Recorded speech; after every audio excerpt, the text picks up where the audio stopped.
வணக்கம். தஞ்சாவூர் திமுக வேட்பாளர் சன் ராமநாதன் வெற்றி உறுதி அப்படிங்கிறது இது பாஜக வேட்பாளர் அறிவிச்சோடனே தெரிஞ்சு போச்சு.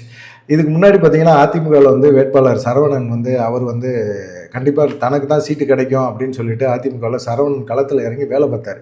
களத்தில் இறங்கி சரவணன் வேலை பார்க்கும்போதே சரி ஓரளவுக்கு சரவணன் திமுக வேட்பாளர் யாராக இருந்தாலும் டஃப் கொடுப்பாங்க. ஏன்னா சன் ராமநாதனுக்கும் கேட்டுட்டு இருந்தாங்க, அஞ்சுகம் பூபதியுமே தொகுதியை கேட்டுக்கிட்டு இருந்தாங்க. அதனால் வந்து அஞ்சுகம் பூபதிக்கு தான் கொடுப்பாங்க அப்படிங்கிற மாதிரி எண்ணம் இருந்தாலும் சன் ராமநாதனுக்கு கொஞ்சம் மேலிடத்தோடு பழக்கம் இருக்குது அப்படிங்கிறனால கண்டிப்பாக அவருக்கு கிடைக்கிறதுக்கு வாய்ப்புகள் அதிகமாக இருக்குது அப்படின்னு சொல்லி நம்ம ஏற்கனவே பல வீடியோக்கள் போட்டிருக்கோம். அதனால் அவருக்கே சீட்டு கிடச்சிருச்சு. ஆனாலும் பார்த்தீங்கன்னா இந்த சைடு சரவணன் அதிமுகவில் இருந்தாருன்னா கொஞ்சம் டஃப் கொடுப்பாரு, ஆனால் ஜெயிச்சிடலாம் அப்படிங்கிற ஒரு நம்பிக்கை இருந்தது. ஆனால் எடப்பாடி பழனிசாமி என்ன செஞ்சார், டக்குன்னு தஞ்சாவூரை கூட்டணி கட்சின்னா பாஜக கொடுத்துட்டாரு. பாஜக அந்த தொகுதியை கேட்கவே இல்லை. ஆனால் இவருக்கு சரவணனுக்கு வந்து நீ தான்ப்பா அந்த தொகுதியில் நிற்கணும், நீ தான் எனக்கு விசுவாசியாக இருக்கிற, நம்பிக்கைக்குரியவனாக இருக்கிற. இப்போ சமீபமாக அதிமுகவில் அதுவும் பார்த்தீங்கன்னா டெல்டா மாவட்டத்தில் நீ எனக்கு ரொம்ப நம்பிக்கையான ஆளுப்பா அப்படின்னு சொல்லி எடப்பாடி பழனிசாமி புகழ்ந்து தள்ளிட்டார். சரி, எடப்பாடி பழனிசாமி இவ்வளவு புகழ்றாரு அப்படின்னு சொல்லிட்டு எடப்பாடி பழனிசாமி பிரச்சாரத்துக்கு வரும்போதெல்லாம் உடனே வாங்கி ஃப்ளெக்ஸ் அடிக்கிறது, பேனர் வைக்கிறதுன்னு சொல்லி எடப்பாடி பழனிசாமி அப்படியே மகிழ்ச்சிட்டார்.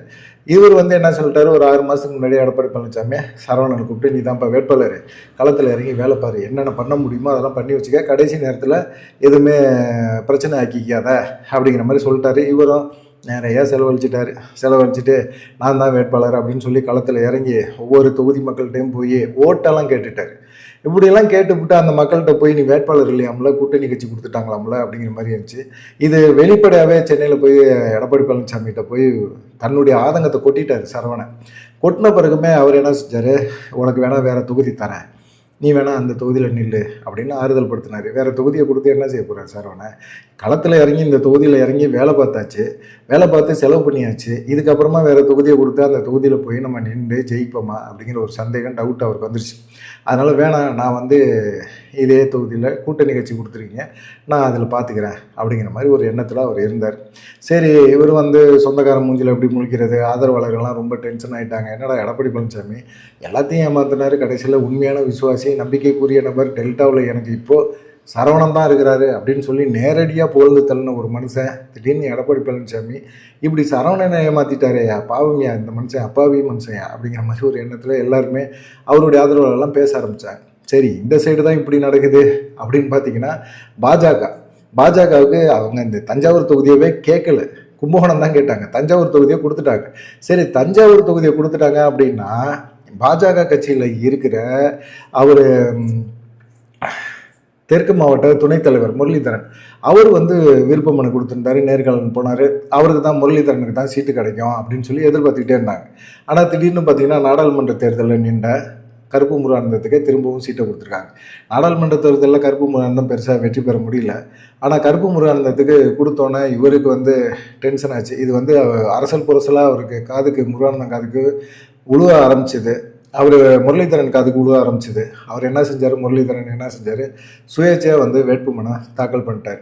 அவர் வந்து என்ன செஞ்சார், இல்லை நான் வந்து தொகுதியில் வந்து நான் வேட்பாளர் நிற்கிறதுன்னு சொல்லிட்டேன், அதனால் வந்து என்னால் ஒன்றும் செய்ய முடியாது, நான் சுயேட்சாவே களத்தை காங்குறேன் அப்படின்னு சொல்லிட்டார். இது பாஜக தலைவர் கருப்பு முருகானந்தம் அதுக்கு போகுது. கருப்பு முருகானந்தம் நயினா நாகேந்திரன் கூப்பிட்டு சொல்கிறாரு. நயினா நாகேந்திரன் என்ன செய்கிறாரு, முரளிதரன்கிட்ட கூப்பிட்டு பேசுகிறாரு. முரளிதரன் வந்து கட்டுப்படுற மாதிரி தெரியல. இல்லை எனக்கு சீட்டு தரேன்னு சொல்லிட்டு என்னை ஏமாத்துறீங்க, நீங்கள் எப்படி வந்து வேட்பாளர் தேர்வு பண்ணீங்க அப்படிங்கிற மாதிரி ஒரு கொஸ்டின்லாம் பண்ண அப்படின்னா முரளிதரனை கட்சி கட்டுப்பாட்டை மீறினதுக்காக, கட்சி பேருக்கு களங்கம் விளைவிக்கிறனால உங்களை கட்சியிலேருந்து நாங்கள் தூக்கிட்டோம் அப்படிங்கிற மாதிரி நயினா நாகேந்திரன் ஒரு அறிக்கையை விட்டு முரளிதரன்ட்ட வந்து பாஜகவினர் எந்த விதமான தொடர்பும் கொள்ளக்கூடாது அப்படிங்கிற மாதிரி சொல்லிட்டார். என்னடா இது அப்படிங்கிற மாதிரி ஒரு சங்கடமாக ஆகிப்போச்சு. இப்போ அவருக்கு கருப்பு முருகானந்தத்து ஓட்டை முரளிதரன் பிரிப்பார். அதிமுகவில் ஏற்கனவே வந்து நமக்கு ஓட்டே இல்லையா, நம்மளை வந்து எடப்பாடி பழனிசாமி ஏமாற்றிட்டாரு, நம்ம வந்து எதுக்காக நம்ம இந்த பாஜகவுக்கு ஓட்டு போடணும் அப்படின்னு சொல்லி அதிமுகவில் நிறைய பேர், அதுவும் குறிப்பாக பார்த்தீங்கன்னா சரவணோட ஆதரவாளர்கள் நிறைய பேருக்கு வந்து அதிருப்தி ஜாஸ்தியாக இருந்துகிட்டே இருக்குது. அவங்க ஒரு சைடு ஆதங்கத்தோடு இருக்கிறாங்க, பாஜகவுக்கு ஓட்டு போடக்கூடாதுன்னு சொல்லி. இந்த சைடு பார்த்தீங்கன்னா பாஜகவிலேயே 2 கோஷ்டி ஆகிப்போச்சு. ஒன்று முருகானந்தம் கோஷ்டி, இன்னொன்று முரளிதரன் கோஷ்டின்னு ஆகிப்போச்சு. இப்போ எல்லாருமே கோஷ்டி புதுசலாக இருக்கா. சன் ராமநாதன் திமுகவோட வேட்பாளர் எத்தனை ஆயிரம் ஓட்டு வித்தியாசத்தில் ஜெயிப்பார் அப்படிங்கிறத கணக்கு பண்ணி பாருங்கள். வெற்றி நிச்சயம். சன் ராமநாதனோட வெற்றி நிச்சயம் அப்படிங்கிறது உறுதியாக தெரியுது. எத்தனை ஆயிரம் ஓட்டுகள் வித்தியாசத்தில் ஜெயிப்பார் அப்படிங்கிறது உங்களுக்கு தெரிஞ்சால் மறக்காமல் கமெண்ட் பண்ணுங்கள். நன்றி, வணக்கம்.